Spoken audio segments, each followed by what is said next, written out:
Comme vous le savez, il existe plusieurs familles de verres, mais comment les différencier? Eh bien, on peut les caractériser en mesurant leur pouvoir dispersif. Rappelez-vous, la dispersion, c'est lorsque l'indice de réfraction varie en fonction de la longueur d'onde. Donc ici, on va utiliser ce phénomène pour caractériser la nature du verre, c'est-à-dire sa famille. Donc pour ce faire, on a ici une lampe à vapeur de mercure. On envoie un flux d'électrons sur les atomes de mercure qui, en se désexcitant, vont émettre une lumière. On parle ici de spectre d'émission de raies parce que en fait, la lumière qui est bleutée ici, vous allez voir qu'en fait, elle est constituée de uniquement 6 radiations lumineuses dans le domaine visible. Ces radiations vont arriver sur le collimateur dont le but est de faire en sorte que les faisceaux les rendent parallèles. Comme ça, en sortie du collimateur, ils vont arriver parallèles sur le prisme. Le prisme est à base triangulaire équilatérale et chaque radiation va être déviée différemment puisque, comme on l'a dit, l'indice optique dépend de la longueur d'onde. Ces radiations vont ensuite arriver sur la lunette et dans l'intérieur de la lunette, il y a un réticule, c'est une forme de croix. Il va falloir placer ce réticule sur la radiation en question. Dès que je fais bouger la lunette, on voit que je fais ici bouger un vernier, donc on va parler de ça par la suite. Le dispositif ici s'appelle un goniomètre, ça vient de gonios qui veut dire angle en grec et mètre qui permet de faire la mesure, donc mesure d'angle, et c'est ce que je vais vous expliquer maintenant. Donc pour les commodités de la vidéo, ici on a gardé la lumière, mais il faudra savoir que systématiquement vous devez donc être dans le noir, donc vous éteignez la lumière et donc la première étape va être de savoir où est-ce que vous visualisez les radiations.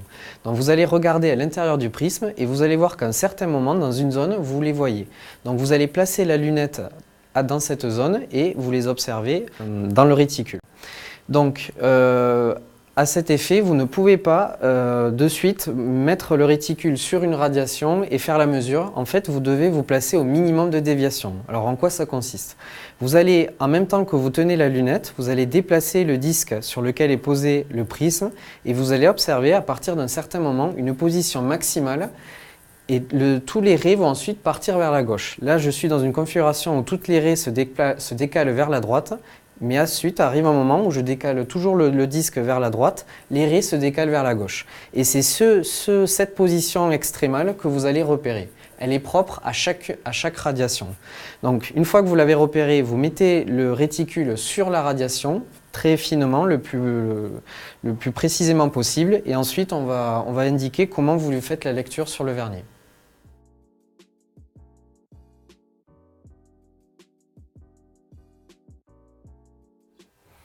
Une fois que vous avez mesuré les angles pour les 6 radiations lumineuses dans cette première situation, vous allez ensuite tourner le prisme de 360 degrés, de manière à ce qu'on soit exactement comme dans la situation précédente où le faisceau lumineux arrive en incidence rasante sur le prisme. De la même manière que tout à l'heure, vous cherchez où se trouvent à l'œil nu les radiations, vous les voyez, vous mettez la lunette vers ici et vous procédez exactement de la même manière que tout à l'heure. On recherche le minimum de déviation et on place le réticule sur une radiation et on mesure l'angle correspondant.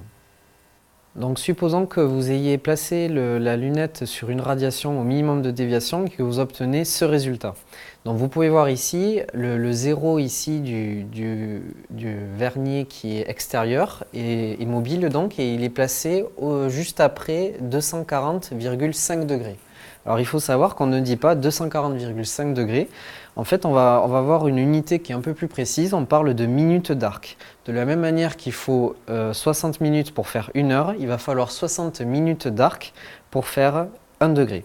Donc ici, on voit qu'on a dépassé la demi-graduation, donc on est déjà au moins à 30 minutes. On sait qu'on a déjà 240 degrés et 30 minutes. Mais combien exactement de minutes par la suite? Mais pour le savoir, vous regardez le vernis extérieur et vous regardez la graduation qui est exactement en correspondance avec le vernis intérieur. Ici, alors il faut faire la mesure très précisément puisqu'elle va vraiment vous permettre d'avoir des résultats cohérents. Donc on observe que les graduations qui sont correspondantes, c'est à partir de la 18e. Donc ici, le résultat sera 240 degrés et 48 minutes d'arc. Si on déplace le vernier fixe, c'est-à-dire le vernier qui est intérieur, on décale l'origine des angles et toutes les mesures sont à recommencer. Donc la mesure de l'angle doit être soignée, il faut donc prendre le temps de la faire. La précision de la mesure peut changer de manière drastique le résultat.